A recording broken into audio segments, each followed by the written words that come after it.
Hello and welcome. In this video, I will guide you step by step on how to set sleep hours in the TikTok app on your Android phone. This feature helps you control your app usage by restricting TikTok access during your chosen sleep times, promoting better screen habits and healthier rest.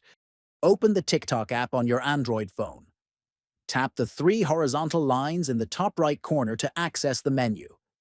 From the menu, choose Settings and Privacy. Scroll down the Settings menu until you find Activity Center.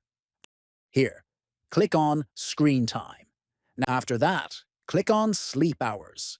Turn on the Sleep Hours toggle. Finally, choose your preferred start time and end time for sleep mode. That's all for setting sleep hours on TikTok for Android. This feature helps you manage your screen time effectively. Thanks for watching, and don't forget to like and subscribe.